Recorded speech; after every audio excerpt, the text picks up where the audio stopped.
Because there's no light at all. They do. A lot of experiments out there. Plutonium, nuclear weapon. Nuclear destruction. They're just balls of light.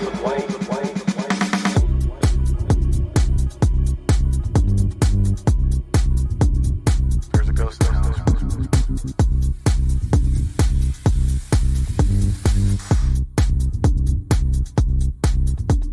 Broadcasting live just outside the Napa Valley wine country. This is Beyond the Strange. Greetings, everyone. I'm your host, Dave Cruz.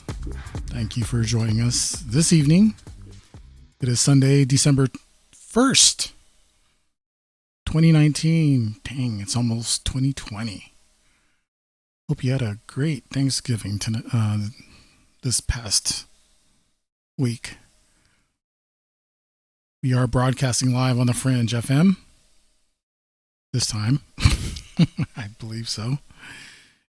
And we are also broadcasting on the Beyond the Strange YouTube channel. Now, the reason why I said that earlier is because of the technical difficulties last week. And I feel that we got through them. So, sounds like everything's working okay now. So yeah, we're good there. All right. Follow us on Twitter at Strange Days 2015, trending with the hashtag Beyonders for posts, comments, or questions for the show. Remember, if you want more of BTS, you can hang out at the Beyonders chat Discord channel, where there are plenty of fringe topics to discuss. Okay, really quick. Okay. So the Beyonders Chat Discord channel is just starting. Okay. And I apologize with all the family, with all the holiday stuff, with all the stuff last week, all the chaos. I have not been able to do much with the Discord channel, but I promise you it's getting there. It will get there. For now, I encourage people, go to the Fringe FM Discord channel where people love to hang out, talk about these topics. They love to discuss all this high strangeness, if you will. So yeah, do that. Go to the Fringe FM Discord channel to make it easier on you. I believe Mr. Roop has set up a link on the Fringe FM website. All you got to do there is just go to the top of the page and click on chat. And I've done the same with my webpage. So we'll talk about that later. So yeah, you can do that at beyondthestrange.com as well. There's a Discord link there, and really cool. Really love it. So I really hope everyone had a great Thanksgiving. I know I said that earlier before, but I just want to say that again. And I really appreciate everyone tuning in tonight. It will be an open lines tonight. My guest, Rocco Fowler, had a family emergency and is not able to make it tonight, as well as Eric Mitchell. They're doing some things together, and we'll talk about that on another show. So it's just you and me. Just you and me, and I have a few things to talk about, so it'll be all good. Stick around. You're going to like it. And call in. Mr. Roop, courtesy of Joe Roop and the Fringe FM, was good enough to hook me up with their phone call-in system.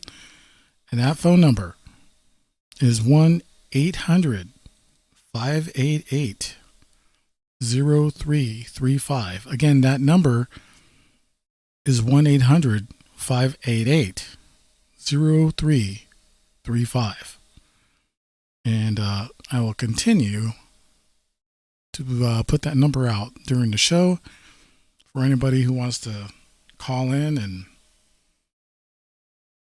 give their comments about what's going on in their life as far as experiences, and whether it's ghosts, Bigfoot, UFOs, magic, witchcraft, Illuminati, New World Order, whatever you have on your mind. Tonight is the night to call in, guys, and talk about the show. And by the way, happy birthday to Beyond the Strange. 4-year anniversary, November 25th. No, I didn't do anything special for it, but number 5 is going to be a doozy. So just putting that out there right now. Yes, we did turn 4 years old. All right.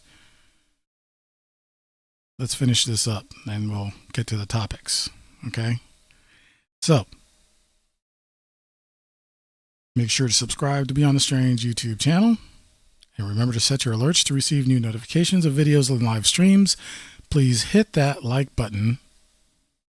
Leave a comment during the live stream or after viewing the video.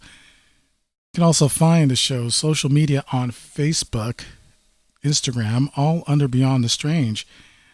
And you can find the podcasts of the show later on iTunes, Google Play, Spreaker, and Stitcher. And please remember to leave a like and or comment for the show and hit that follow button, please.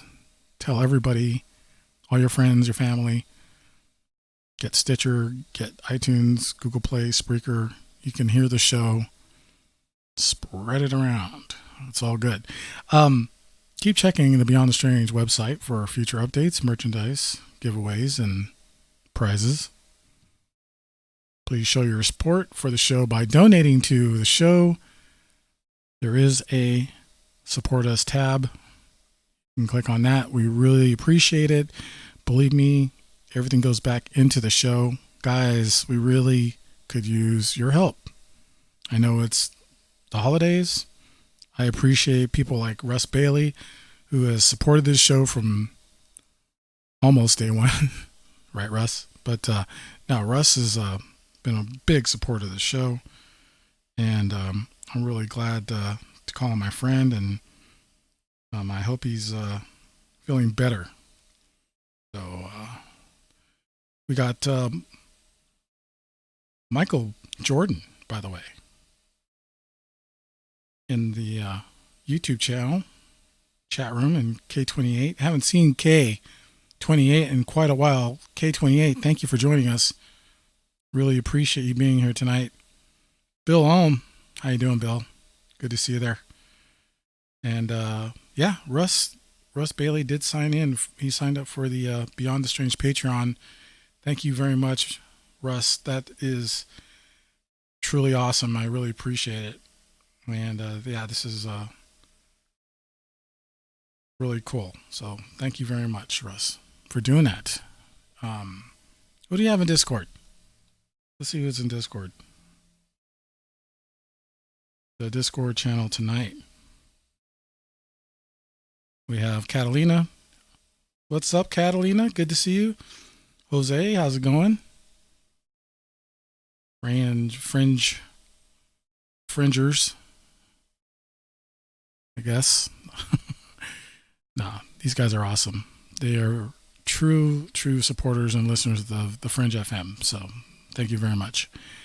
All right. Sorry, I know I'm rambling. We'll get to some of the topics that I promised you. But, you know, I just want to put something out there really quick, because it's the holidays are one of those times where they're either good or they're bad. And, you know, what do you guys think? You know, you can call me up or hit me up on Discord or YouTube chat. The holidays for me are kind of a 50-50, but for some people, it's either one of the best times or the worst times. And, just a little bit of background for me. My father actually passed away on December 5th back in 2005. And it was a horrible ending of the year. And I remember a couple of years back, maybe 2 or 3 years back, it just seemed like towards the end of the year, everything was going really bad. There were so many people dying, so many people getting hurt, just bad juju. And I don't know what that's all about. I don't know if that's part of the cycle, And I know there's a lot of people that talk about how it is towards the end of the year where everything starts to wither away, and that's what winter is. That's what solstice is, and that's kind of what the representation of winter is. Things begin to wither and die. Our crops, they wither, and we go into this type of slumber, and then you have spring, and then that comes up, and you have the equinox there, and then things start to sprout, and then everything becomes new and fresh.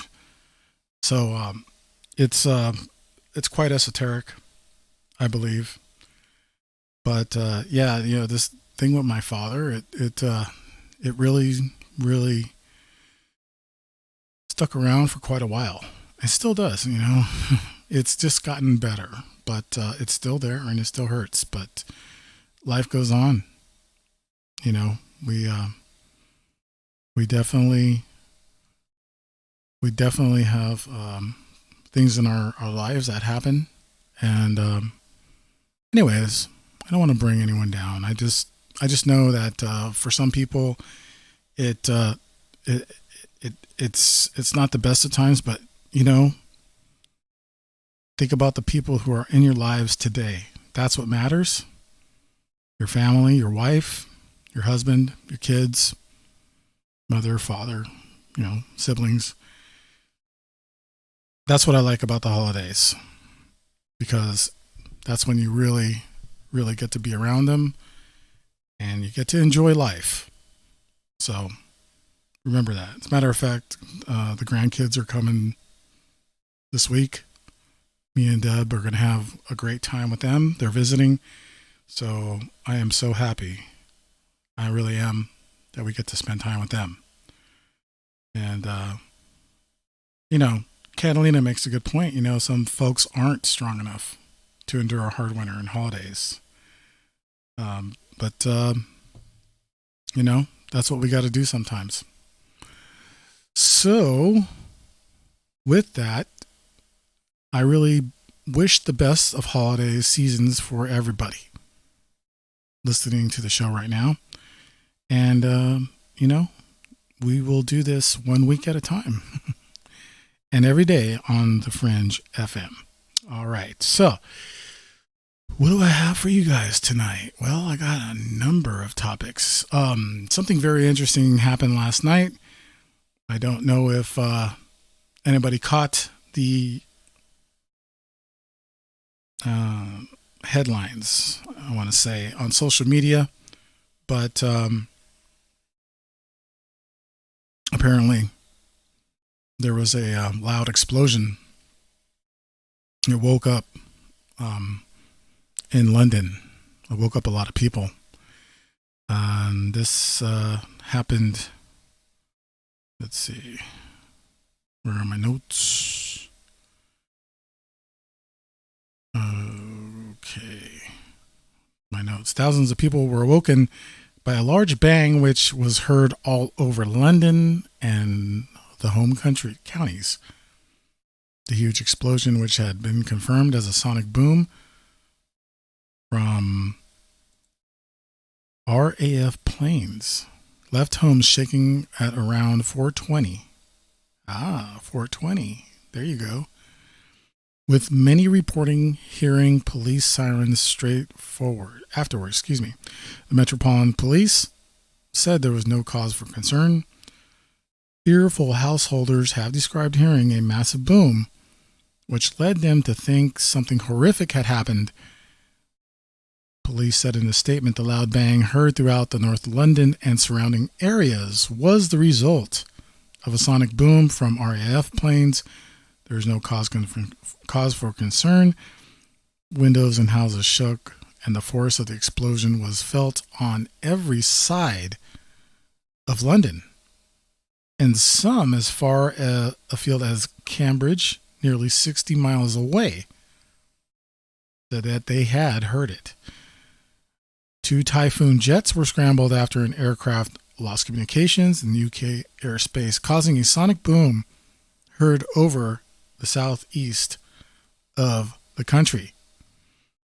And, the reason why I talk about this is because there's lots of other things that can cause a sonic boom in the air. And we'll get to that in a second. The RAF broke their silence on the sonic boom at 7 p.m. after declining to comment before. A spokesperson said 2 Typhoon fighter aircraft from RAF Koningsb were scrambled at 0409 this morning as part of the UK's quick reaction alert procedures after an aircraft lost communications in UK airspace, and the aircraft was intercepted and its communications were subsequently reestablished. The Typhoons are returning to base. Now, what I wanted to mention is that we have been having a lot of sightings about fireballs, falling stars, asteroids, whatever you want to call them, meteors entering our atmosphere. And they've been causing noises in the sky. Not to mention, you see all the stuff that happens with these fireballs, with these meteors, and it's very, very amazing. It's scary, but it's very amazing at the same time. Anyone want to call in and talk about any experience that they've had with these loud noises in the sky, or what they've seen in the sky? Again, the number is 1-800-588-0335. That number is 1-800-588-0335. And if anyone can put that number in the chat rooms, whether it's the Fringe FM Discord channel or the Beyond the Strange YouTube channel, that'd be great. I think it'd be amazing if we had some people call in and discuss this, because a lot of people have considered not just meteors falling through the sky. There has been talk about trumpet sounds all over the world. And I don't know what you guys think. Call the number and let me know what you think about it. But some say that these trumpet noises are signs of the apocalypse, and the end of the world and Revelations.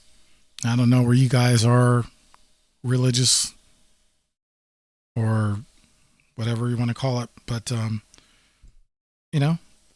do my reading, so I think that there's some merit to it. With a lot of things happening in the world right now, it's very possible that we could have some kind of prelude to an apocalypse. And these are just the warning signs, the trumpet sounds, the loud booms, the fire in the sky, whatever you want to call it. These things are happening around the world, and people are seeing them more and more because of the technology we have today. Back in the day, 1700s, 1800s, we didn't have TV, we didn't have internet, we didn't have smartphones. And today we have all those things, and we can see and hear, record everything around the world. That's why I think if any time is close to anything that resembles revelation, this is the time right now. Think about it. There are verses in the Bible at the end of Revelations that say all will see and hear. And when they say all will see and hear, they mean us now. We can do this with today's technology.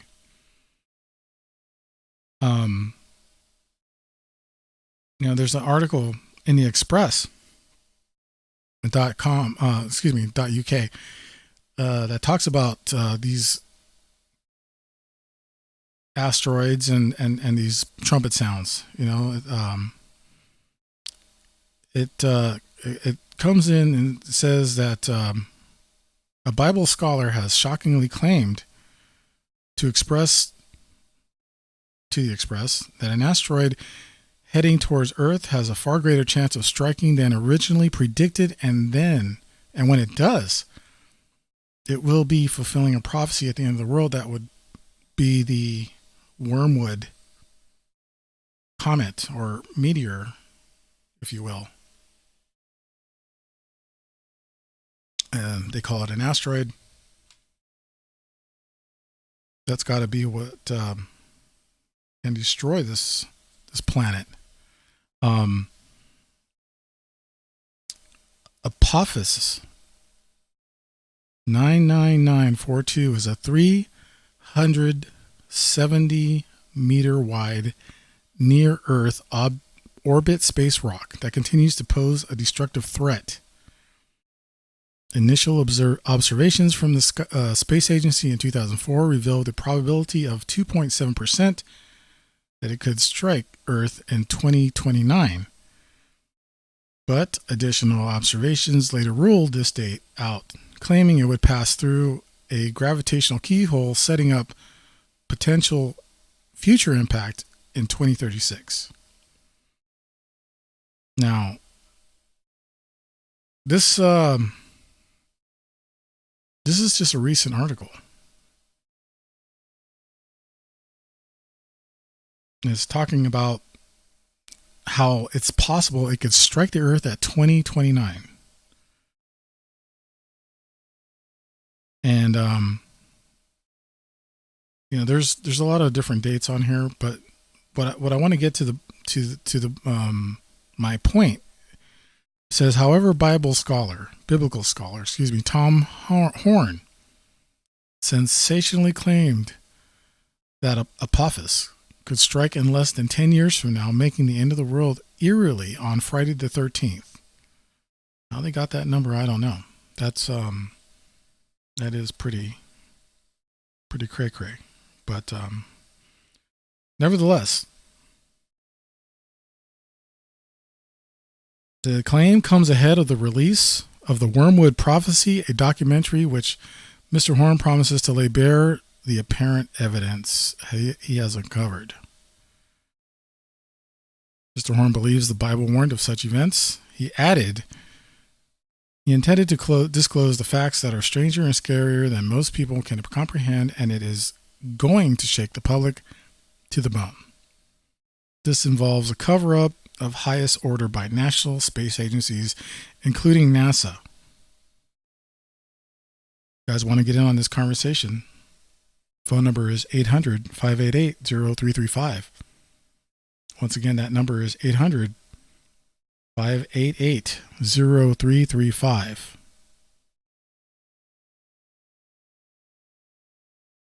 he goes on to say this involves a cover-up at the highest order of national space agencies, including NASA. Chief technology experts and working scientists agree with him. He says, but what is more concerning is that this was prophesied in the Bible for end times. The book of Revelations is the final book of the Christian Bible, which tells the story of a man called John on the island of Patmos in the Aegean Sea addressing a letter to the 7 churches of Asia. He then describes a series of prophetic visions, including figures such as the 7-headed dragon, the serpent, and the beast, culminating in the second coming of Jesus, therefore, the end of the world. And chapter 8 of the text reads, when he opened the 7th seal, there was a silence in the heaven for about half an hour, and I saw the 7 angels who stand before God, and 7 trumpets were given to them. Then the 7 angels who had the 7 trumpets prepared to sound them. The first angel sounded his trumpet, and there came hail and fire mixed with blood, and it was hurled down onto the earth. A third of the earth was burned up. A third of the trees were burned up, and all the green grass was burned up. Again, this comes from the express.co.uk. I don't have to go on to read biblical verses. I'm sure a lot of you are pretty well versed in there. We do have some callers. Area code 304, you are on with Dave Cruz and Beyond the Strange. Thank you for calling in. Hey, good evening, Dave. It's Russ Bailey. How are you? Russ, how are you doing, my friend? I'm doing well. It's kind of, I think you must be psychic or something, because literally, I was in Sunday school, about a week or so ago, and this lesson was about the end times. We were talking about, how God had promised that the earth this time shall be destroyed by fire. Mm-hmm.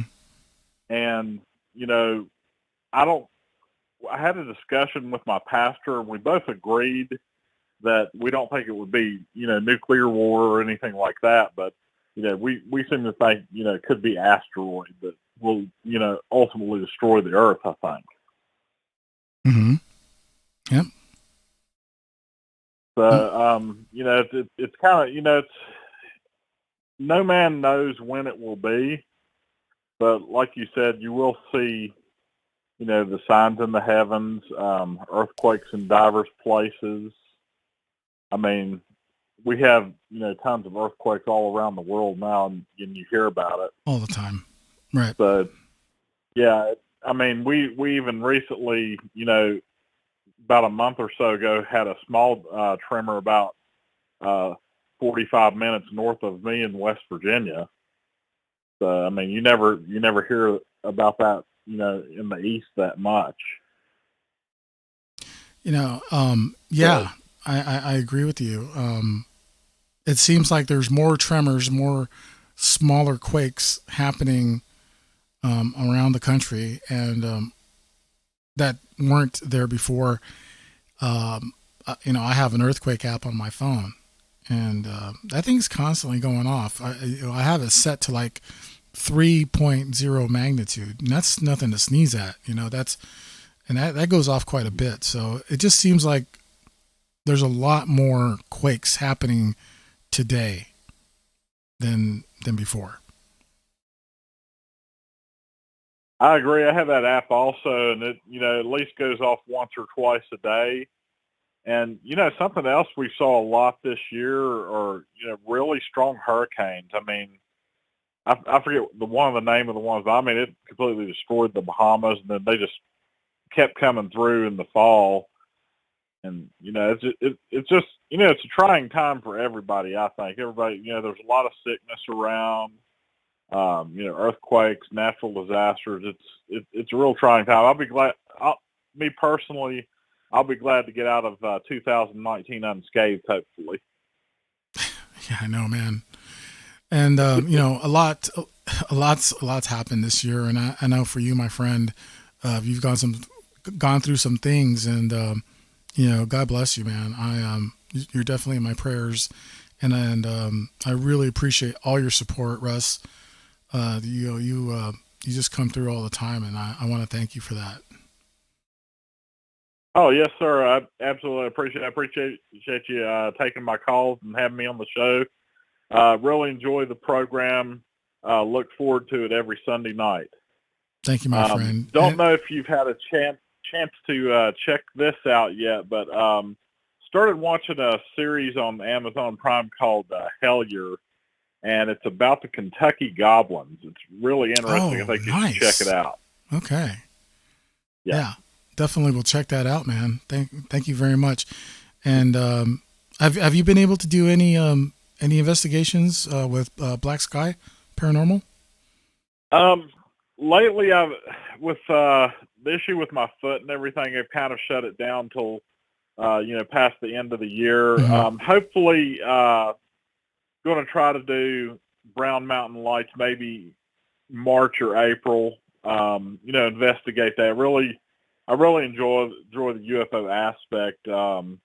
In fact, Rocco Fowler and I, we converse sometimes on Facebook, Right. and we always have good discussions about ufology and everything like that. But I really think with everything that even happened on the show Unidentified, about the Tic Tac UFO out in San Diego. Right. I mean, I really think disclosure has to be really close. I mean, it's foolish to think we're the only ones in the galaxy or in the universe for that matter.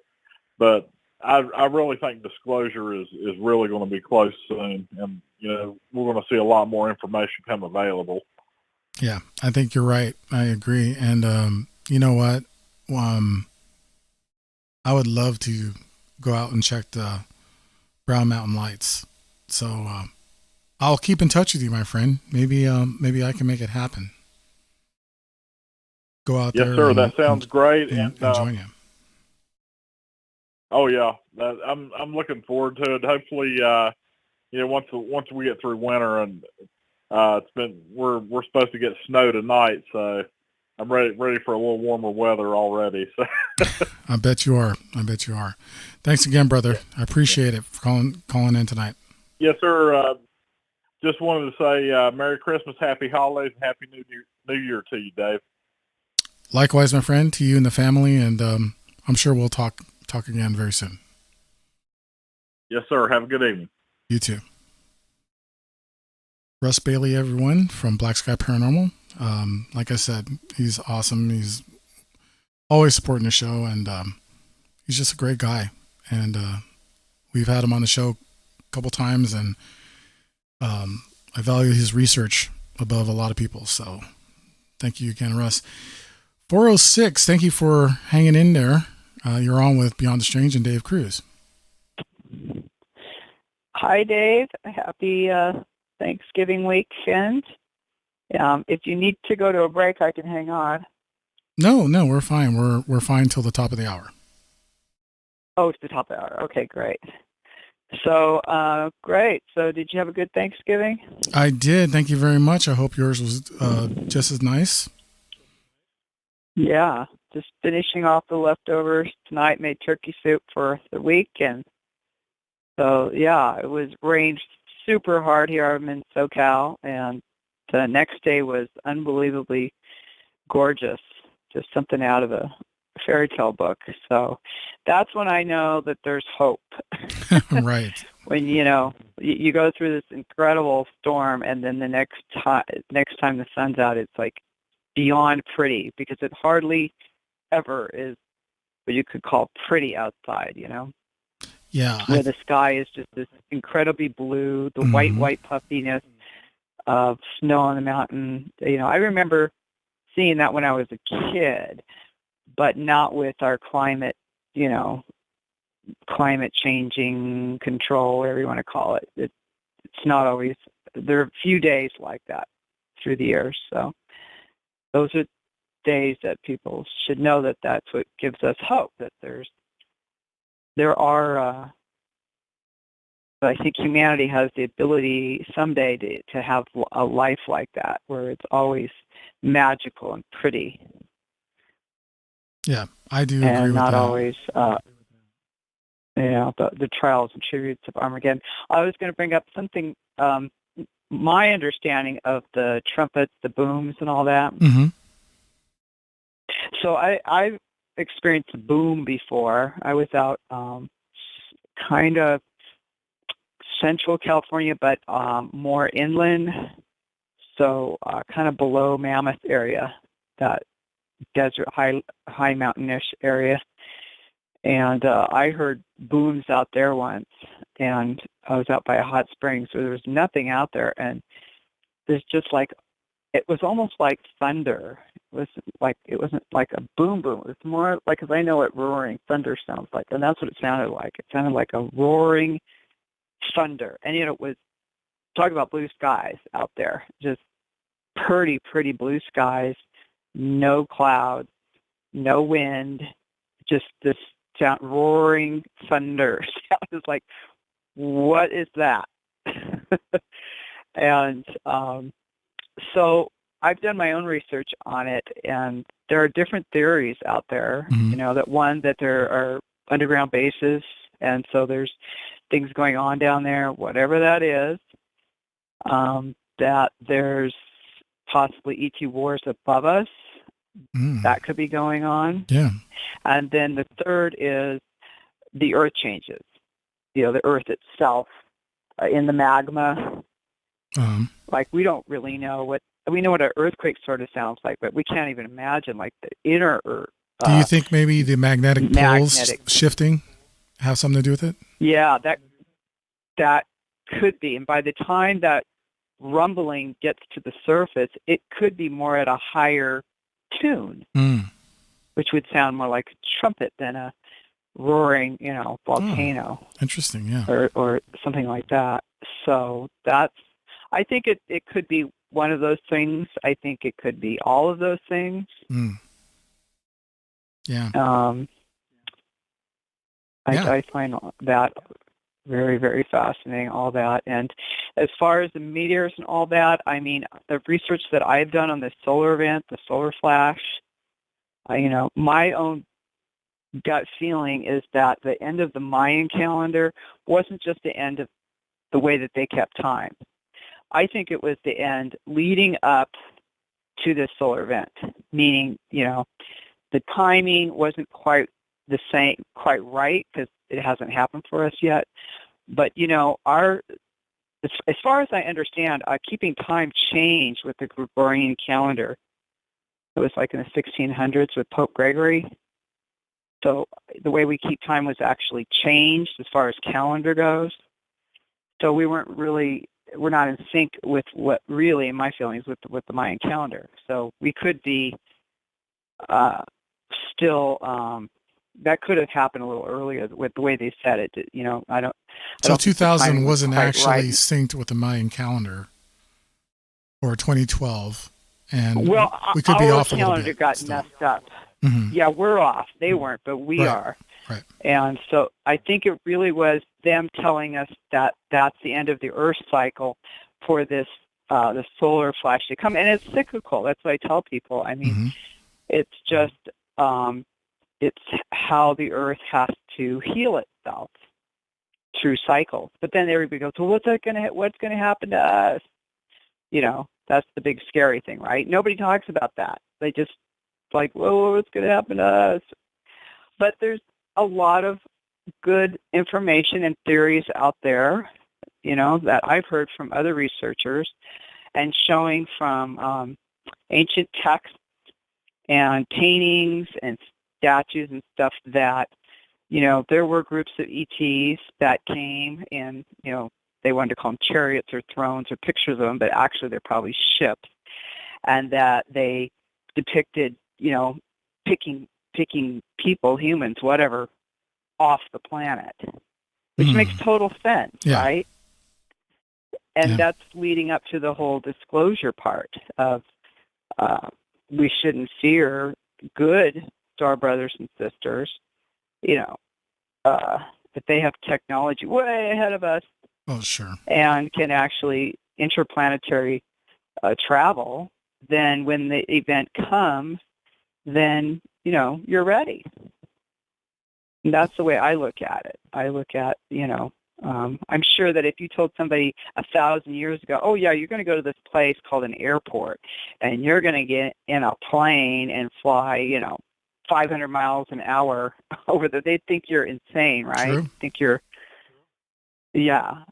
So that's kind of the way I look at the future solar flash thing. I think that the people that are already awakened, already understand the ET connection, all that, they need to step up their game to prepare themselves more consciously, telepathically, so that they can learn the next level of wisdom coming from our star brothers and sisters. Not just keep speculating, but actually start to prepare their bodies and their minds. One part is through meditation, of course, and Which just being more brothers and consciously sisters, open star and aware. sisters, do you think have our best interest? Like, would you say like the Pleiadians, those type of people? Yeah, there's different groups: Pleiadians, Arcturians, Sirians. We supposedly Lyrians once lived here, but they weren't. I was telling somebody this today. What I understood from my research is that they didn't have reptilian brains, Mm-hmm. so they were more Buddhic mind. They were more loving, kind, service to others. So when a reptilian group came in here, they were more able to annihilate, not all of them, but some of them. I guess some went underground, some went off the planet. And then supposedly the next humans that came, were here to evolve, they were given, you probably heard this before, given a little bit of reptilian in their brain. Therefore, they could be a little bit more on guard, a little bit more cautious. So that's the part that, but it can also be too aggressive. Can be, that part has to be tamed.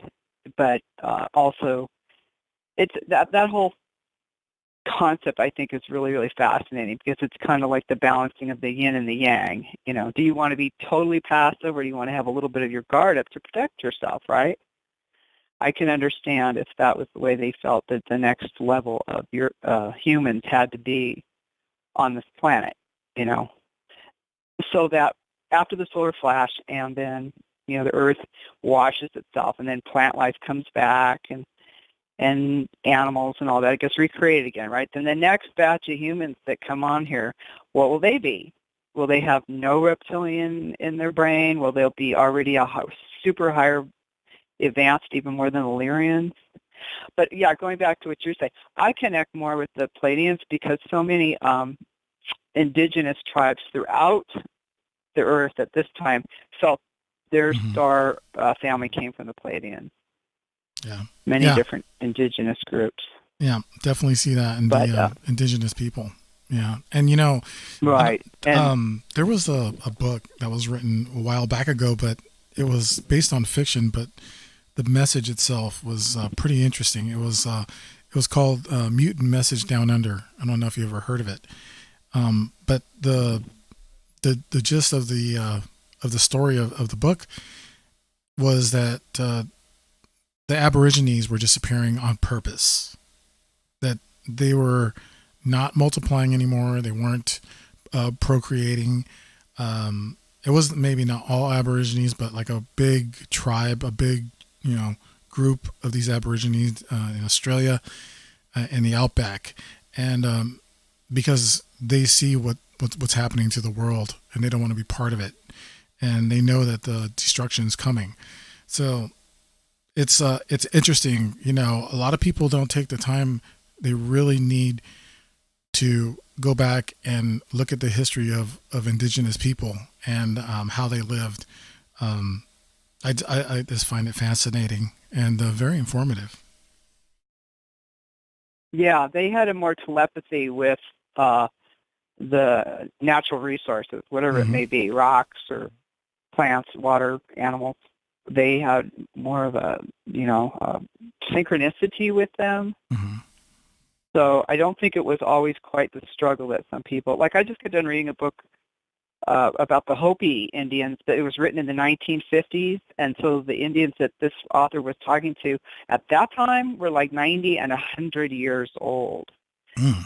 So they were talking about, how they survived, and and knew which plants and which little stones to use for preparing this or that, and certain foods that or plants that would get them through. And I loved their tribal way of thinking. They said it didn't matter how old you were. They all knew that you do what you're able to do. So nobody gave each other a hard time, like, oh, you should be doing this, you should be doing. No, you do what your body is capable of doing, and those that can do more, they just do it. It's not even, back then it was a rhythmic thing that they had said that that's the way it always was. And so the people that were in their 90s and 100s could still prepare foods, they could still gather plants, they could still make blankets or whatever, but they did it at their own pace. And so everybody was always working. They just did it at their own. And I thought that's the way humans really should be living. It shouldn't be like, oh, you're at this age, now you're not useful anymore. Or, like today, Social Security doesn't even pay, rent. Okay, now you're 70 years old, you have to keep working. It's like you have to work a really hard job, So it's all messed up. And that book that I read, I was like, that's the way all humans should be living. You keep working, but you do it at your ability. You do what, feels right and what is your ability, and that you enjoy doing. And I thought, wow, no wonder they were living till they were 90, 100 years old. Yeah. Yeah. I know, like, for like my mom who just turned 80, God bless her soul. She's right awesome. On. And for her, it's working in the garden. She has to be outside. She has to be connected with nature. She just cannot be stuck inside the house. She hates it. So she's always out in the backyard, out in the front yard, working with her flowers, working in the garden, planting and everything, just doing all that stuff. And, she's 80 years old, and I'm like, Mom, get inside. It's getting cold. Oh, I'll be in a minute, Okay. I don't want to leave without making sure you're inside, but yeah, I mean, and right. From what I understand, the minute people stop doing that kind of stuff, that's when they go downhill. Exactly. Because you're supposed to always be doing something, but you do it at your ability and what makes you feel healthy. I think other planets, they have super long longevity. So, I mean, we have such short lifespans on this planet. Oh, yeah. But other planets aren't like that. They live a really long time, and their death process isn't like ours. I think theirs is more like just changing a suit. Oh, go change your clothes. I think it's more like that. It's not like this big to-do thing like ours is, because they're fully conscious. Oh, yeah. And we can achieve that. I don't know if you ever learned anything about Padmasambhava up in the Himalayas. He was a long-time Buddha, but I don't think so. Discovered the rainbow body so that when you die, you have full conscious, totally full conscious. So I think that must be what it was some ETs go through. It's like, you can find all that information sometimes on YouTube, the rainbow body. And so this is what I think people that are already awakened already know a lot of stuff, way more than other people, because we're in the paranormal, we're into learning more advanced wisdom, history, that we should be getting to where we're preparing ourselves, raising ourselves up to higher consciousness. I meditate myself, but I also, do my own personal research and always learning, of course. And that's what your show's about, and all these other shows is for us to keep learning, But don't be in a fear factor. Just, okay, yeah, solar flash is coming, but that's not the end. That's just the Earth renewing itself, and we get to go somewhere else. Yay!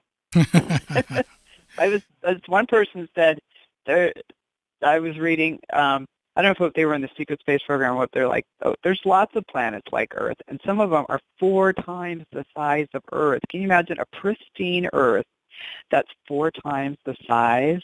Jeez. I would. You just spend years traveling it, right?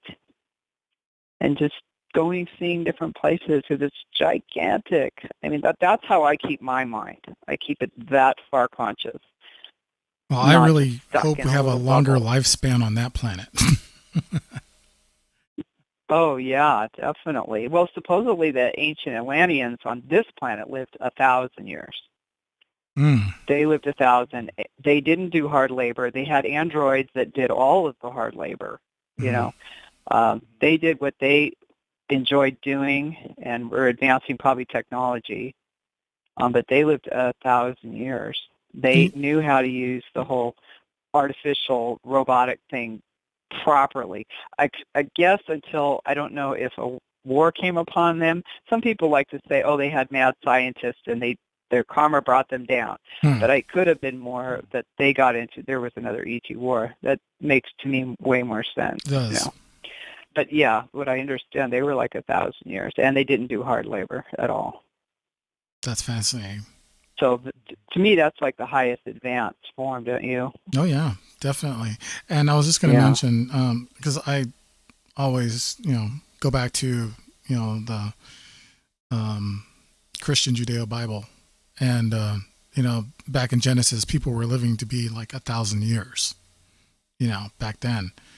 Methuselah was like the longest living human, I believe. I'm not sure, but he was pretty old. Yeah. So they could have been talking about the Atlanteans in that part of the Bible. They could have been talking Very possible. about the Atlanteans. I think everything's related. It's just told differently. Does that make sense? Exactly. So yeah, it's just a different name. Yeah, definitely. Well, man, thank you for calling in, and I hope you have happy holidays. And yes, I'll be listening. You'll be on getting probably not the Sunday closer to Christmas. You probably won't be doing that. Oh, I'm going to be on every Sunday. Oh, far out. Okay. Well, I'll be listening. Maybe I'll call again. Please do call in and have a great night. Okay, you too. Bye-bye. Thank you. Bye. What an awesome call. That was great. And if you want to call in, please do. And that number was 800-588-0335. Kat dropping some knowledge. I appreciate everyone who calls in, and I learn from everyone. It's just great. Got a couple minutes before we go to the break and then the next segment, but I want to talk about a couple of different things. Maybe a little bit more about what we've been seeing in the sky. Could be related to what Russ was talking about earlier about the Tic Tac UFOs. There's just seems to be a lot more sightings. There was some footage that was taken off the coast of North Carolina, and it appears to be a fleet of UFOs hovering in the sky. We'll talk about that when we come back, and I'd love to get your input. Again, that number is 1-800-588-0335.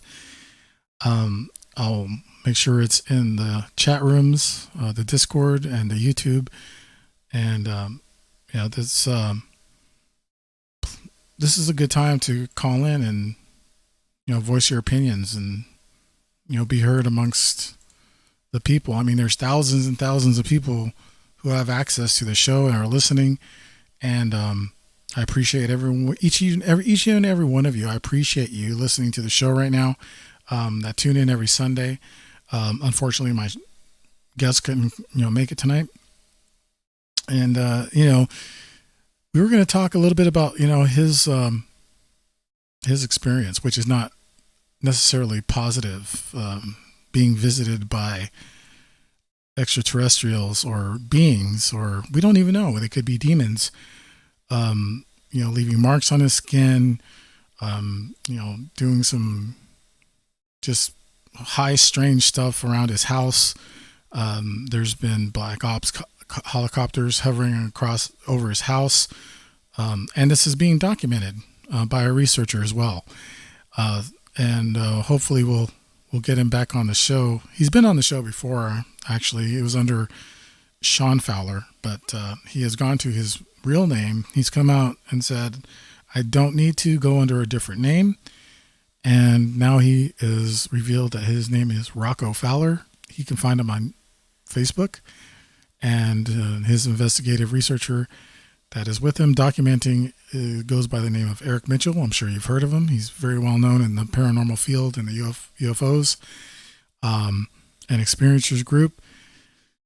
And it would have been nice to have them on the show tonight, but unfortunately they could not make it due to emergencies.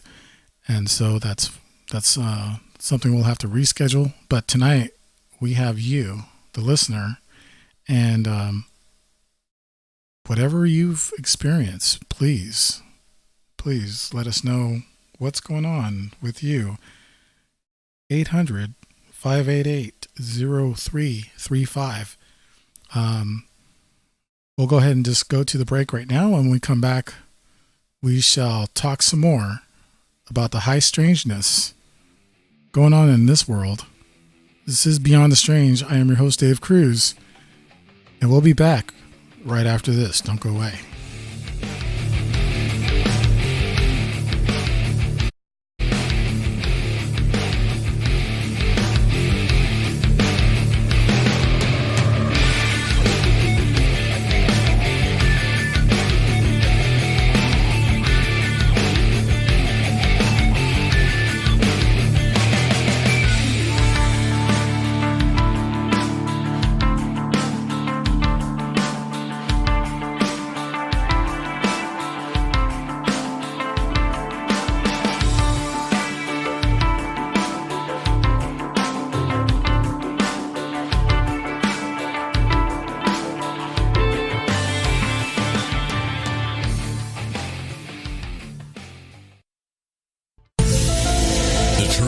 Out there. There's something out here. And so are we.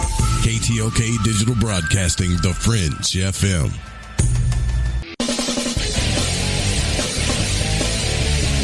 Hey, this is Deb, and you're listening to Dave Cruz on Beyond the Strange Radio.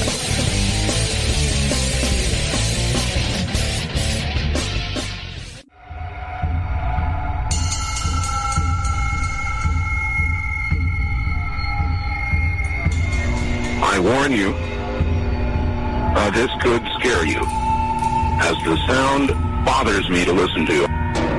It has always haunted me. What you're about to hear is very disturbing indeed. I've seen the Martians eat.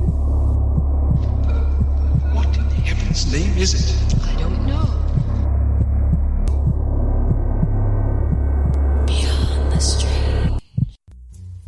Have you ever looked skyward and pondered UFOs, aliens, time travel, alternate universes, and parallel dimensions?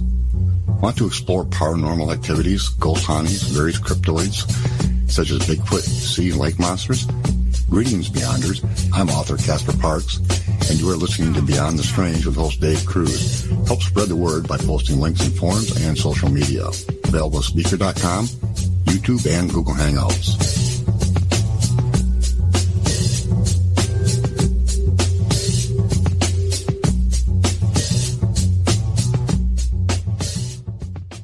Tea is the #1 cleansing tea in America. We cleanse you with organic ingredients, and when used daily, you can increase your energy. Cleanse from intruders that set up camp in your colon. Cleanse your colon and feel the difference. Colon cleanses can be uncomfortable. Not Life Change Tea at getthetea.com. Life Change Tea is mild yet truly effective. Cleanse your insides every day. Easy to make, easy to use, and feel the results. Are you sold? Okay, then here's how to order. Log on to getthetea.com. That's getthetea.com. Look for our specials on the front page. Get the Tea also carries top-rated supplements for those who care about their health, naturally. Again, log on to getthetea.com. That's getthetea.com and feel the results. And for those of you that arm yourself with information, come to our webinar every other Monday at 5 p.m. Pacific time. That's every other Monday at 5 p.m. Pacific. You can sign up at getthetea.com.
Strange. I am your host, Dave Cruz. Been a fascinating evening tonight, speaking with Russ Bailey and Catalina. Really appreciate them calling in to the show. Please, if you have anything on your mind that you'd like to talk about tonight, now is the time. And the number is 800-588-0335. Again, that number is 800-588-0335. On Twitter, we are at Strange Days 2015. Trending hashtag is Beyonders. And have a couple of places you can join the chat right now at the Fringe FM Discord channel. Everyone's in there talking, and also the Beyond the Strange YouTube channel where you can listen and chat at the same time. And I just want to say thank you to Luna Sparkles 1 for joining the chat in YouTube. Thank you, Luna Sparkles. Also, Dino has joined the chat room in there as well. Perhaps he'll call in later. You never know. Dino's always good to call in. Matter of fact, that might be Dino right now. This is Beyond the Strange and Dave Cruz, who is the caller, please. Indeed, it is Dino calling from a rain cloud. Dino. You doing tonight? Well, Dino? Sorry I got in a little bit late tonight, and your guest wasn't here, but I did find you. The chat room looks smooth and good, Thank and you. The fidelity of the program is good. It is disappointing when a scheduled guest doesn't come in, because I know you and other people who produce shows put so much effort in. Yeah, it's okay. Get 'em up. It's all right. You know, it gives other people opportunities to speak, such as you and Russ and Catalina, and they all have good things to say. So it kind of works out. Well, I hope it does. I don't know if I have anything profound to say, but on a pretty much an all-day rainy day, one tends to get, or at least I tend to get, very introspective, although I usually am. As outgoing as a personality can be, there are deep thoughts, and a lot to think about nowadays. There's a lot of stress on people. Yes, there's unusual weather. There's all kinds of mundane things that happen every day, and in an election year sometimes draws a lot of us who are interested in the mysterious and the strange away a little bit toward more, daily survival pursuits. But I don't think we should lose track, of what is really something is up and going on, and it's where more people are more aware of it, I think, in the last year or two than ever before. Oh, yeah. And it makes one want to go to various politicians who are running and say, I don't want anybody to think you're kooky or anything, but, along with all these practical things you're talking about, what about some of the strangeness that's going on? Well, the Navy go ahead, but I mean the Navy admits things. Right, and I was going to allude to that. I was going to try to segue into this next topic, which is how people in North Carolina, they saw a fleet of UFOs right off the coast. And, the article goes on to say it seemed like a large cluster of UFOs flying across the sky. They person took out the camera, and they found that there was 14 strange bright lights in the sky, but there was no telling what they could actually be. And people who tend to be more skeptical will likely to believe that this is the work of some type of optical illusion or perhaps Chinese lanterns, which, by the way, I felt about 3 years ago I might have seen a group or a cluster of these little red shiny lights in the sky. Could be Chinese lanterns as well. That's a story in itself. I've shared that multiple times, but that these were possible. It could have been anything, and but the footage it's pretty interesting when you look at it. You can go to YouTube and just go to the North Carolina fleet of UFOs and judge for yourself. But I don't know. Do you remember when I mentioned that, Dino, about the group of lights I saw in the sky out here by Travis Air Force Base? Yeah, I do remember that. And while you were speaking about those, I did not investigate them other than see a quick online article, but I was thinking about Tesla. Elon Musk's company had just put up these mini satellites at a lower orbit. I saw something a couple of days ago. I did not look in the sky because we've mostly been having clouds here, that supposedly before these satellites spread out, they could be seen sometimes with the naked eye in the sky. But that was this weekend. Now, that's what your sighting brought to mind. Is there, I know, in the last year or two, been other private concerns, maybe in Europe, but I know in America, supposed scientists have been putting up these mini satellites. I'm wondering, I have no knowledge, but I'm wondering if that could have something to do with these groups of lights being seen. And you saw them in the nighttime sky, correct? Yeah, that's right. And it comes to mind, and I wish I was more up on it. I can't say anything more about it. No, that's fine. It was, I want to say it was roughly about between 7 and 8 p.m. And this was like right before springtime. And like I mentioned before, we live close to the Travis Air Force Base. Between San Francisco and Sacramento, and that is to be noted. That base, my father years ago had run some cows briefly and went for a couple of years in a pasture right adjoining the base, and this was many years ago. But I remember him telling me that he looked up when he was out checking on his cows one, I think it was a late afternoon, and he saw this big black craft headed toward the base, and it had a little accompanying jet with it. Well, we found out years later that was the U-2. And so that Travis Air Force Base is not a stranger to, I think, some secret projects perhaps, or at least a landing strip for certain craft that have used it, that were military or government.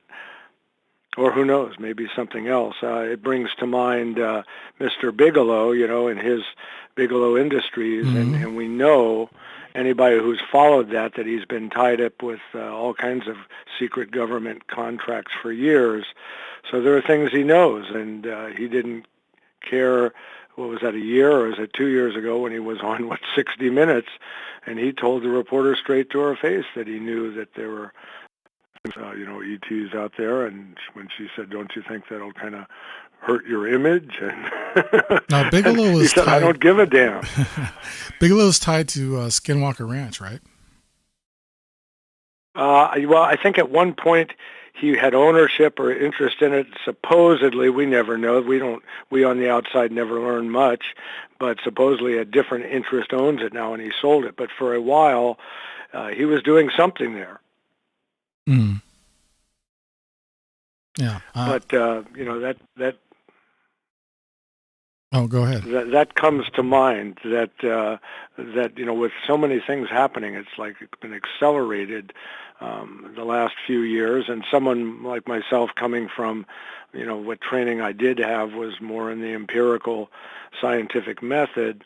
But until whether it's a Bigfoot or a sighting in the sky or some people have, what they consider spiritual, non-corporal spirit experiences. Until you experience it yourself and you know that you don't have psychological maladies, then you're a believer. It's like you can try to explain away by what we know today, but I remind anybody, scientist or not, that what we know today can easily be changed because, especially in the first world countries, new information is coming at us all the time. Mm. So it would behoove one not to lose your mind, but to be open-minded, but not to lose your mind.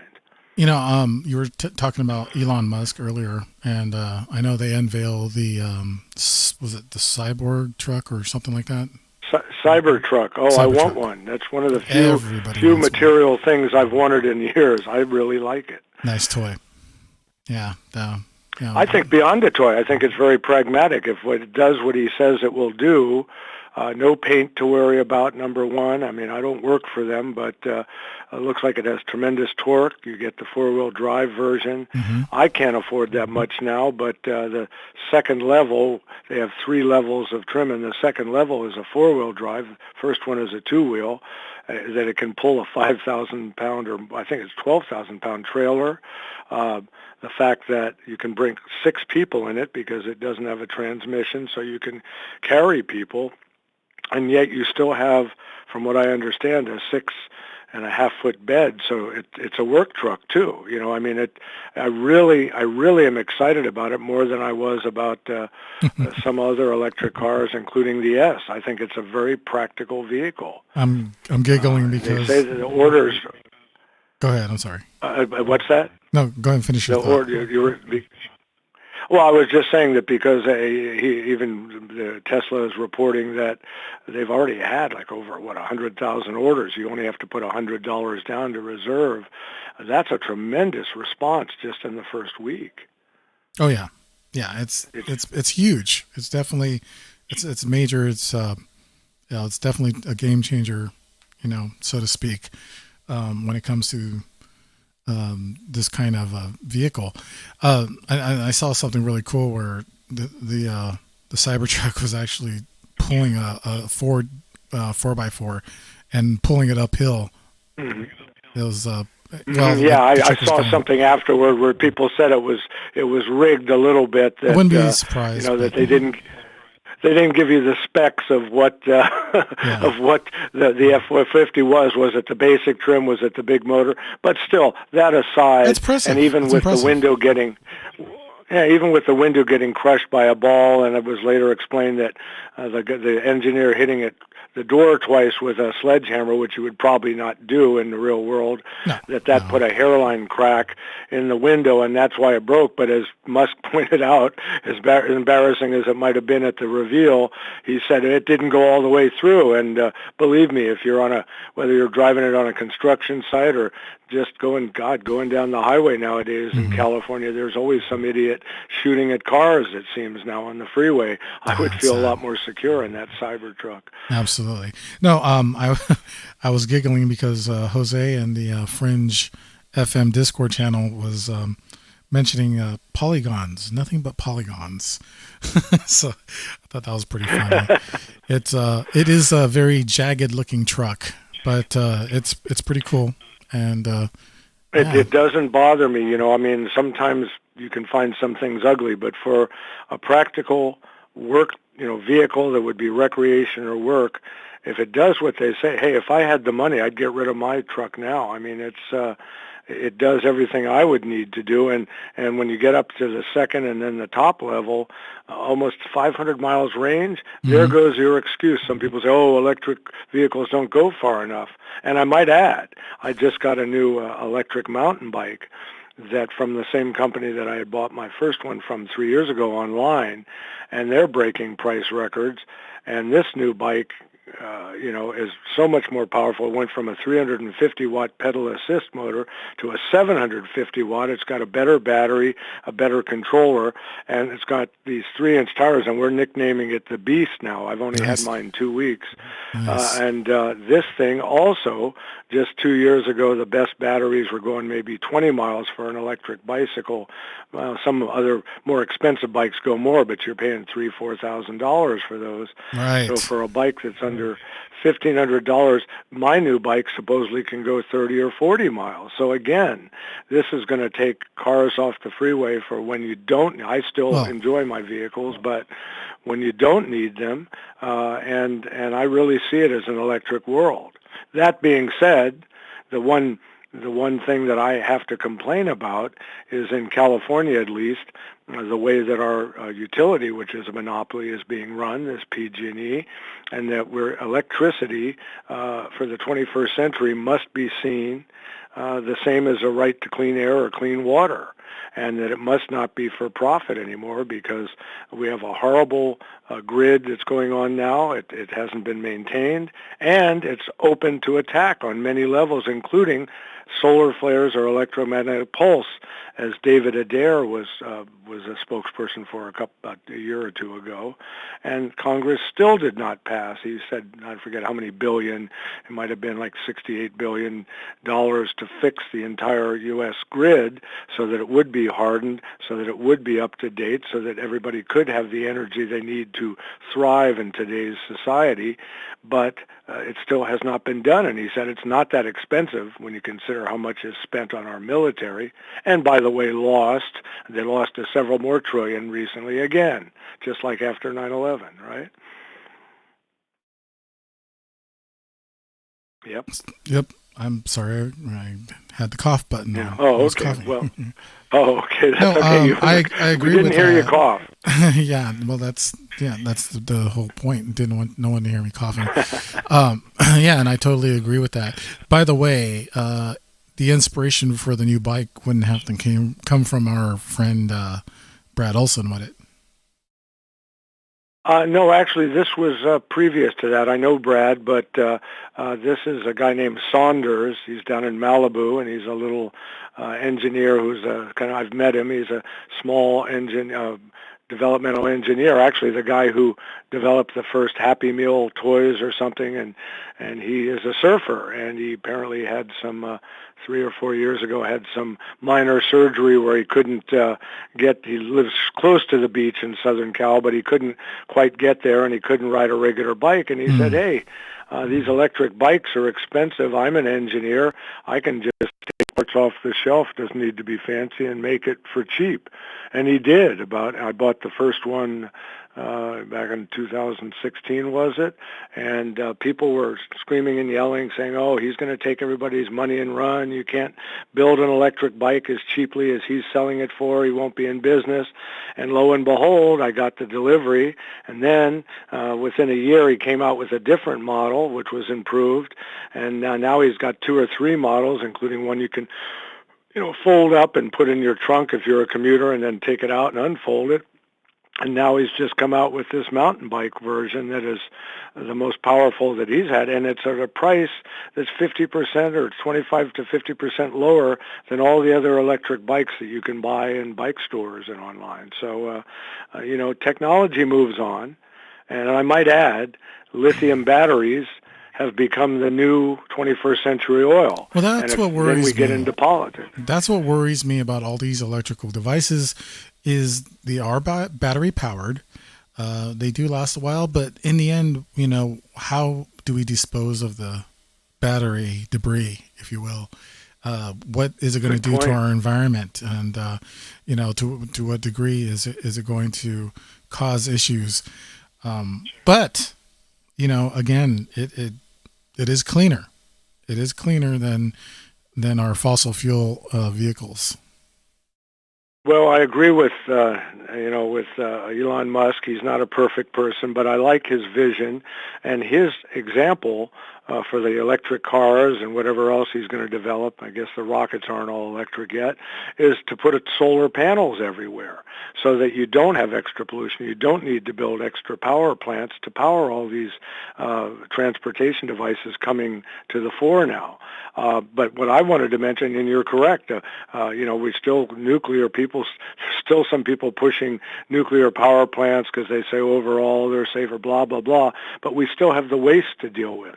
And yet we're hearing now, it was kind of top secret 5 or 10 years ago, we heard bits and pieces about it, but now it's pretty much come out that they apparently, the military is putting cold fusion together, which would be, instead of fission, you would not have the pollution.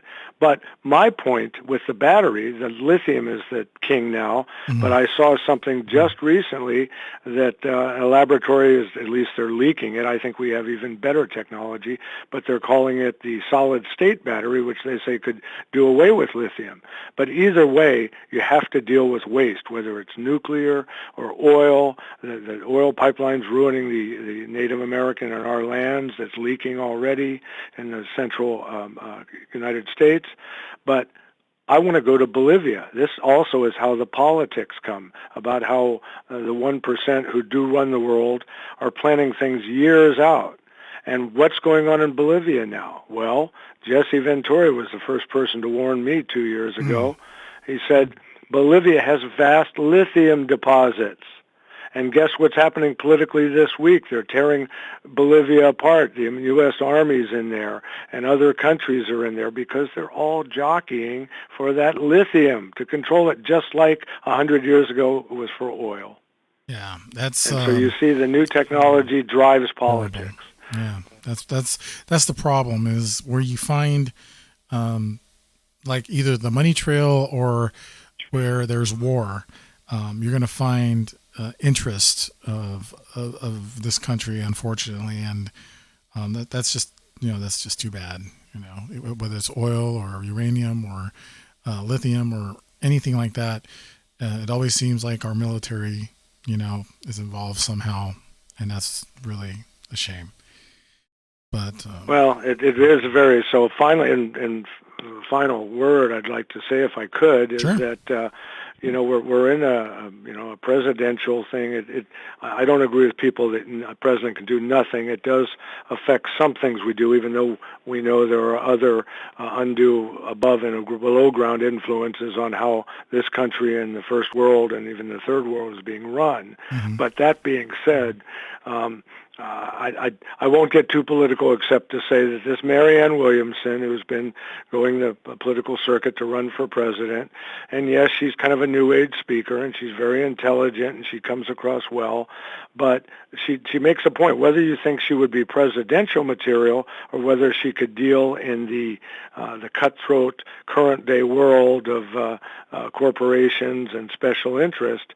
She does make a point that we all should be aware of, whether you agree with her or not on anything else, which is America right today is in a very, very deep spiritual default. I mean, it's default's probably too kind a word. We are in a pit now. We're in some of the worst spiritual dilemma about how we view things, how we treat people, how people are reacting to each other, than we've been, I think, since the Civil War. And that spiritual paucity is affecting everything, including the E.T. question, including the environment and whatever you believe, because people are just depth. People are searching and they don't even know, and they sit in front of a screen spiritually bankrupt, and think they're doing something. They're spiritually bankrupt. That's the problem. And they want to fill it with these toys that we talked about whether it's cyber trucks or iPhones, smartphones, video game consoles, sex, whatever it is. You're not going to find it unless you find your your inner peace, and that's the way I look at it. Sex isn't a bad second, though. Well, I mean, it's when you're intimate with your partner, that's one thing. But when you're out there, just trying to find something to appease you till next time, I believe there's a problem there, and that's a bad pattern. No, absolutely. I'm not joking about that. That people seek intimacy, and you don't get it through a screen. You get it in person. Call a person. Today I called a couple of people that have had tragedies recently. But even more than call them, come and see someone in person once in a while. Think about, I have friends spread out, and I think some of them I haven't seen face to face in over a year or two, for various reasons. I want to, but people do not get together like they used to. Yeah, if you're in college, maybe, but as you get older and you have your own lives, you really have to work at all kinds of relationships. You don't have to be friends with everybody, but the friends you do have, don't take anybody or anything for granted, whether, I went to a high school reunion last month, and amazing how many people die, amazing. Oh, yeah. How many people have something happen where they're going away and you don't ever see them again, even if they're alive. So this affects, the strangeness around us. Don't get so isolated and depressed, especially on a rainy day, that you don't try to do some self-improvement every day, because then you can hopefully spread something to somebody else and they can pass it on. Words of wisdom, Dino. Thank you so much for calling in, and we'll talk soon, very much. Very, very soon, brother. Okay, the show's going great. We'll keep it rolling. Nice talking to you. Good night, listeners. Thank you, Dino. That was Dino, everyone. Always great to talk to, chat with, dropping more knowledge. Again, it's the holidays. People, come on, we need to interact. Let's, besides getting away from this show, I'm just kidding. No, seriously though, we should put our phones down, turn off our computers, go out and get out there, and meet people and talk to them, and on an intimate level, share with what's going on. And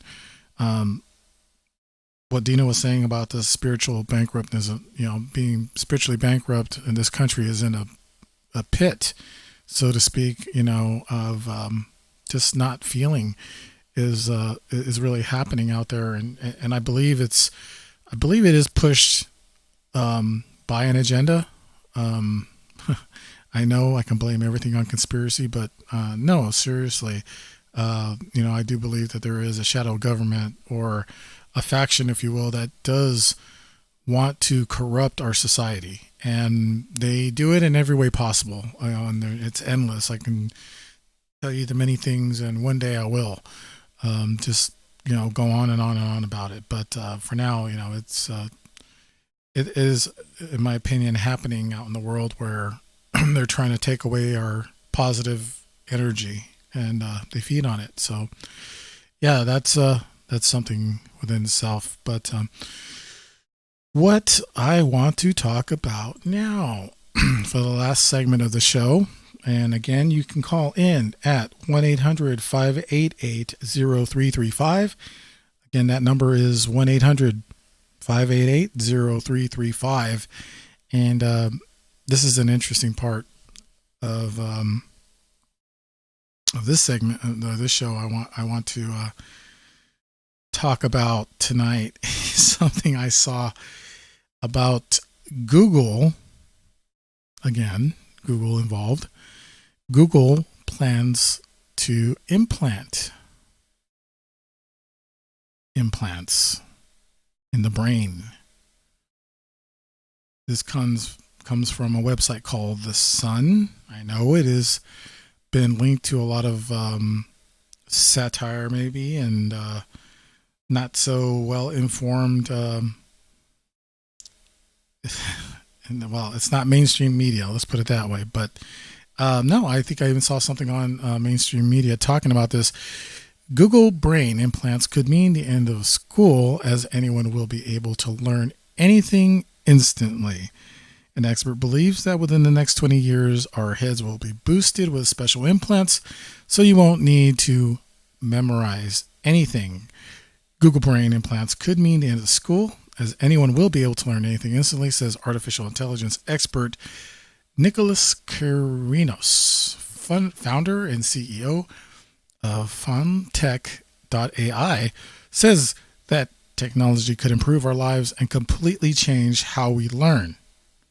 Okay, follow me on this. In an interview with the Daily Star, he explained that he has been working on a revolutionary AI to personalize education to enable anyone can learn almost anything using AI. He believes that within the next 2 decades, our heads will be boosted with special implants, so you won't need to memorize anything. He told the Daily Star that people won't have to bother typing any questions, as any queries will be answered immediately from an AI implant, which will result in the end of parrot fashion learning at schools.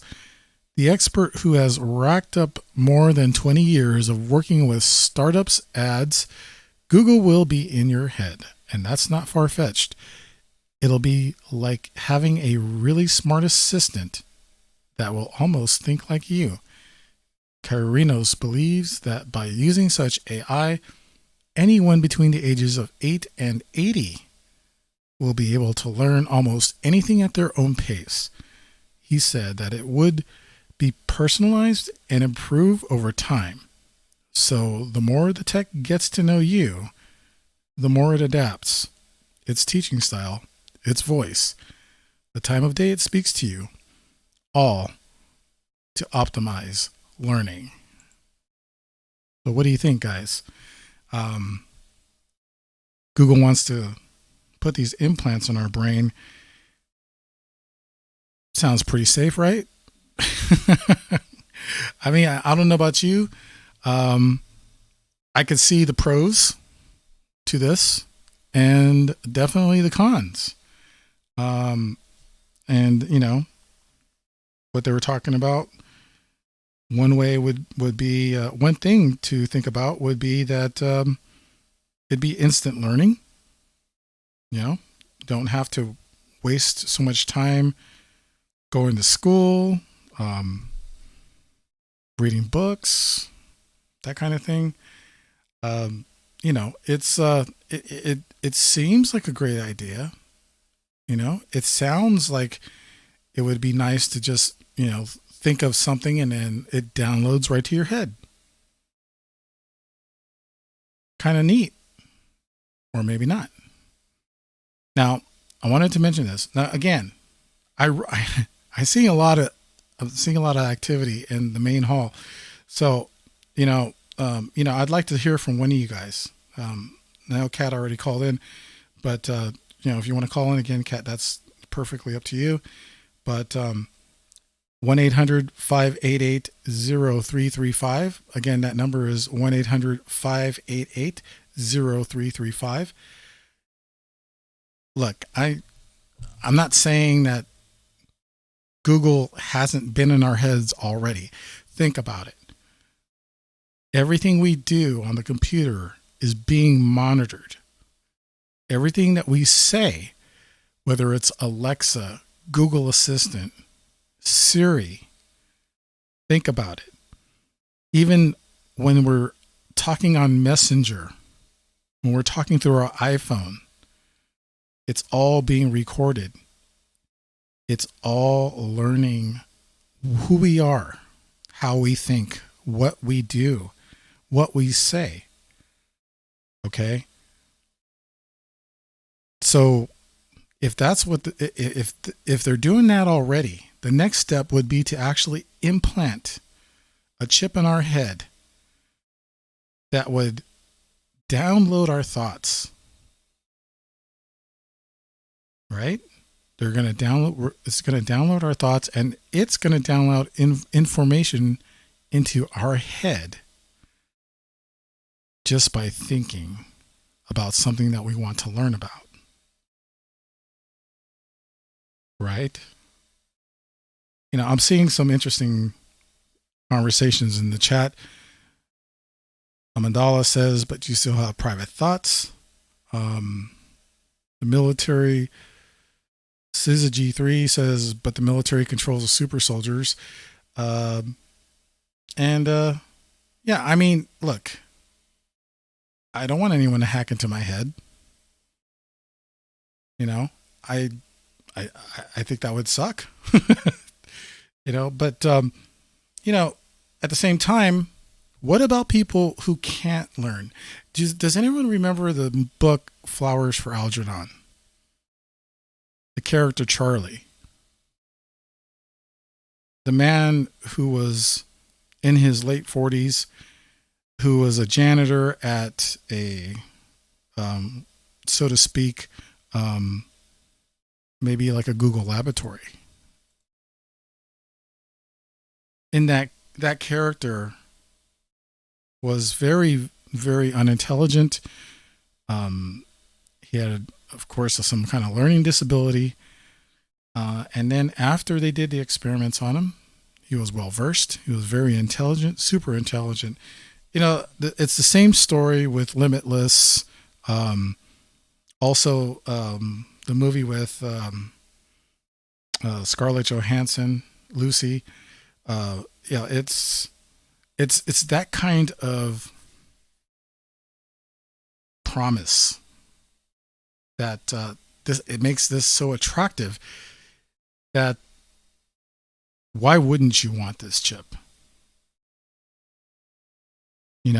Why wouldn't you want to be able to become intelligent? People would be lined up for this chip, in my opinion. I mean, is there a way to not shut it off, but maybe put a wall up against what they can learn from you and what you can do besides all the downloads and uploads and that kind of thing? Can you keep your thoughts private? Can you use spirituality? Catalina is talking about, you can, would you still use your mind in meditation? You can go beyond your mind, right? I mean, Joe talks about all the time with astral travel and that kind of thing. But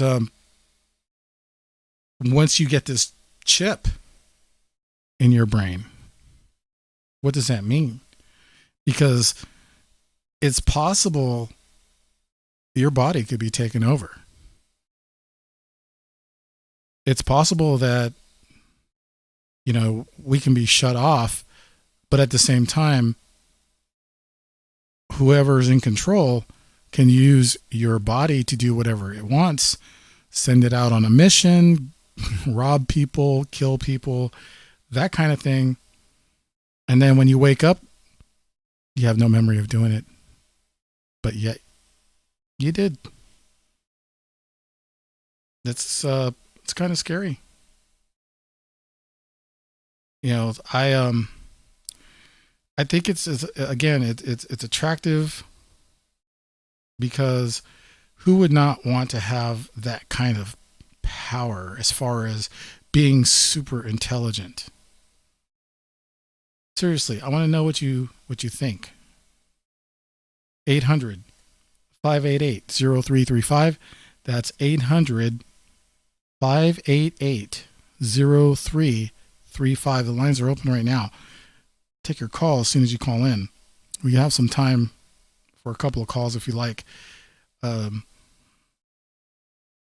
What would be the implications of having this kind of chip? Because I wanted to mention something to Dino earlier that's less I guess it's more feasible, with all the Tesla products, coming out. And pretty soon they're going to go online, people. I mean, they're going to be self-driving. You know that, right? These vehicles will be self-driving, meaning there will be a switch turned on, just like that.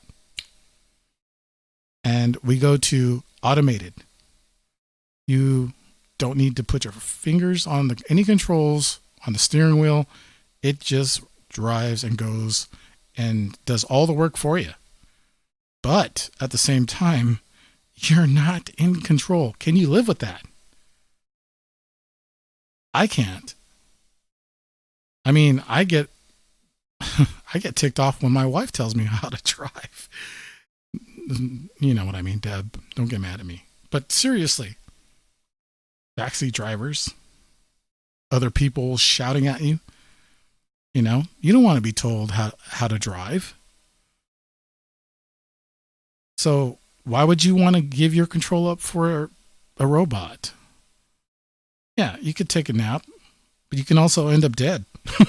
They're not perfect, and not to mention other drivers aren't perfect either. What I'm saying is that car going to swerve if another car is coming towards you? I mean, it's definitely something to think about. Google has way too much control right now. I mean, hell, I even use it right now to do, part of my show is because of Google. But you know what? I'm using it because it's there. But what about you? Would you let them put a chip in your brain? Would you let them take over? Seriously, I'd like to know. 1-800-588-0335. Again, that number is 1-800-588-0335. On to the next topic. So, this has to do with the Pope. I know you guys may have seen this. Pope Francis, don't be afraid that God has allowed different religions in the world. Been kind of following this a little bit. I guess the Pope is asking us consider a one world religion. Now, I know a lot of people right now probably don't care for religion. I see a lot of people who really can't stand it. We do have a caller right now, and let's go to that call right now. You're on with Beyond the Strange with Dave Cruz, 408, who is the caller. This is Bear. Bear! How are you doing, man? Oh, I've been going through a rough time. Oh, I'm so sorry to hear that, Bear. Yeah. A lot of people passing away and accidents, and just been like, I've had 5 to 7 heart attacks and like 5 stents put in my heart. And my gosh. Like my wife just passed away on the 1st of November. Oh, I'm so sorry. And yeah, it was on her birthday. Went to wake her up to go to a doctor's appointment. Knock, knock, no one home. Called the fire department. And 2 days out of the hospital, It was like that. This Google stuff, surgical implants and stuff like that. I go, hey, stay out of my head. I got too much stuff going on. Mm-hmm. I am not an implant believer. They're wanting to crack me up and put a pacemaker in my heart. And, it's just like, no. You don't think it can do any good? You don't think it can do any good for any people that have motor skill problems or learning difficulties and that kind of thing? You don't think it would help them? No, not really. I think it'd probably do more harm than good. It's just like you got somebody else in your head, in your, searching out your individual thought patterns and stuff like that. And it's just like, Big Brother's bad enough. I don't need it 100% all in, in all the time. It's like the Borg. Don't need the Borg. Right. So anyway, that's my opinion on it. And I want to say hi to everybody. I know I've been out of the loop for a while. Yeah, everyone in the Discord chat right now is just going nuts saying, Bear, they haven't heard from you in a long time. And, of course, you've been going through a really rough, to say rough is an understatement. And there's never the right words to say when someone passes, especially a loved one like yours. So, but we're glad that you're here and that you're speaking out. And, I agree with you. I don't want a chip in my head. I'm not exactly playing devil's advocate, but at the same time, I just want to see where people are. And as far as what their opinions are, if they're for all this technology, do they want control? And it seems like a lot of people are giving their control over to a lot of these companies and the government, and it's just not a good trend, in my opinion, Bear. No, I don't think it is, because it's like, do you want to live under a dictator socialist government, and they're monitoring your every thought that you have going on in your head all the time, or are they going to come and round you up and throw you in the stalag because you don't agree with a politician or something? Exactly. And to me, it's just taking too much liberty away and freedom. Yeah. So, yeah, I agree. Anyway, but people, that's my personal thought. Yeah, and but on the other side, it'd be nice to turn around and say, well, I'd like to fly that wheelie bird up there, and you can just turn around and download the whole instructional skill set of being able to do that. But, other than that, I don't think it's good. I think it's something that an individual would have to be able to say, there's an on and off button. I can turn this thing on and I can turn this off, and I can select what I want to download or whatever, but I don't want the two-way, compromising the whole thinking process. there's always a back door. They always put a back door into something. Oh, yeah. And they can turn around. It's just like Data in Star Trek, He's, got the on and off switch in the back of his, neck. Turn everybody off, Hey, I'll do one even better, Bear. Do you remember the $6 Million Man? Yeah. There was an episode where they were doing experiments. Good old scientist Rudy was doing an experiment on this guy. I forgot what his deal was. Like, he was in an accident like Rogers or something like that. But they implanted something in his head to where they could download data just like what we're talking about right now. And this is 1970 something, back in the 70s, where this program was aired, every week. And and it's funny because they had the old the computers. They had the reels, the tape. You know what I'm talking about? Oh yeah, I know. I used to work on like the Fairchild Sentry Sentinel systems, where they used to have the old digital tapes that would just kind of like jump in jerks and stuff like that, and back up and go forward, and like right after vacuum tubes, and then before that, punch cards. Yeah, the old punch cards. I know my history. I know my PC history. But it's crazy because we used to have a laser laser scriber that used to, be programmed by those things, and you have to go in and program it in hexadecimal, and it's like, I've seen it, from the beginning, the TRS-80 with a little cassette deck in it, Mm-hmm. That goes way back. Yeah. It really does. Oh yeah. But it's funny because, like I said, it's and even before that, I'm sure there was some technology that people were always trying to invent to alter, if you will, another human being to be able to be better, faster, stronger, whatever, smarter. And this chip just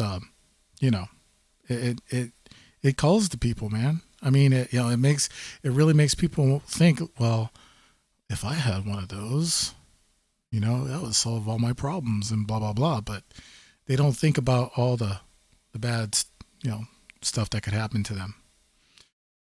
So yeah, I see enough bad in the real world to have it also controlled by automation. Mm-hmm. I'm not an automated type being. My wheelchair, I'm afraid, is more automated than I am. It has a joystick. I can hit that, and it'll do 15 miles an hour. There you go. 15 miles an hour. 15-mile range. There you go, man. Yeah. They got scooters that go like that far, too. Scooters all over the town, all over the city. That's another. Yeah. Well, I got a wheelchair that'll do that. Oh yeah. They gave me a wheelchair that literally I had to plug that sucker in. That's awesome.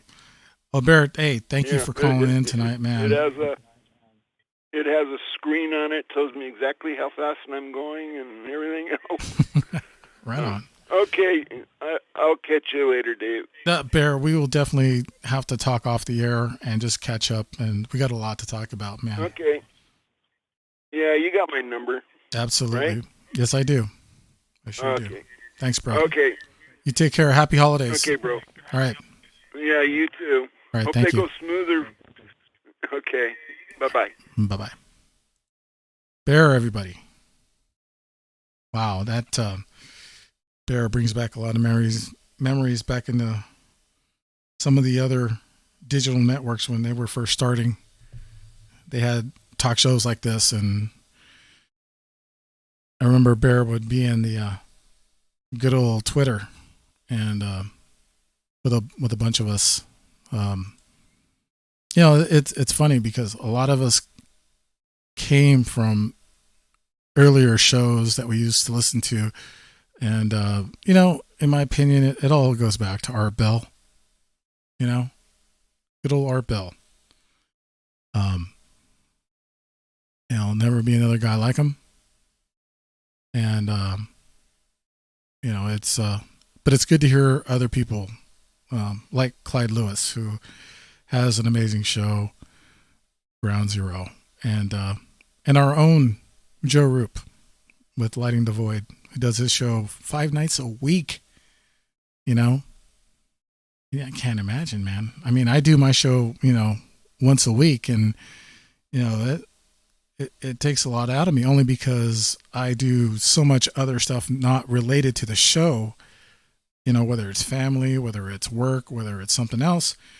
But I'd love to sit down and talk with everybody, for a couple hours on the air and just open up the lines and,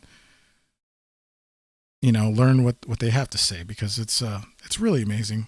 It's really awesome, the world we live in. And I'm glad to see a lot of people in the chat room. We're having a good time tonight. I want to again apologize that we didn't have our guest tonight. He had a family emergency, and we'll get him back another day. So you guys are awesome by hanging out and discussing these topics.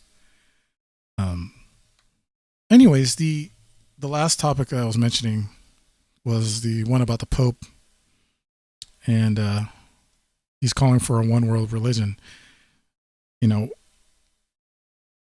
My thoughts on this before we end the show, I just want to say that when you start seeing a public figure, probably the biggest public figure in the world next to the President of the United States, talk about a one world organization, whether it be religion, whether it be politics, doesn't matter. You got to consider all of the conspiracy theories, the conspiracy thoughts, stories, whatever you want to call it, about one world government, about the New World Order, about the people who are behind everything that's happening today, whether it be all the political corruption, the Hollywood pedophilia, all of the wickedness that's been happening in our society today, the violence that's been erupting every day. It's, to me, it's all related. And when I see someone like the Pope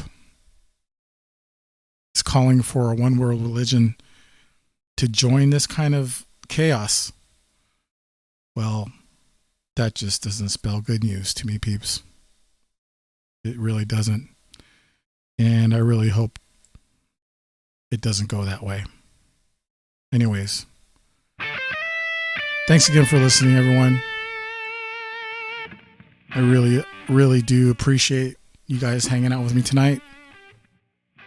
And I want to thank everyone who called in tonight and those who are in the chat rooms. You guys are awesome. And I promise we'll have a great show next week. We'll have our guest. And once again, I can't thank you enough. All right. Beyond the Strange is owned and copyrighted by Dave Cruz. Cannot be simulcast, rebroadcasted, or copied without written consent of Beyond the Strange. Also, the views and opinions are not necessarily that of Beyond the Strange, hosts, guests, and affiliated networks. Listeners are encouraged to conduct research and formulate their own opinions. Executive producer and creator of Beyond the Strange is Dave Cruz. Co-executive producer is Deb J. Cruz. Disclaimer and voice work by Casper Parks. Visit him at casperparks.com. Music is by Alan Hall and Zebrafish. Visit soundcloud.com/Zebrafish. Beginning disclaimer, of course, Casper Parks. And I want to thank again everyone posting in Twitter and Facebook. And remember, tell your friends about Beyond the Strange. Until next week, everyone, have a great week. Have a great evening. Stay safe and stay strange. Have a good night.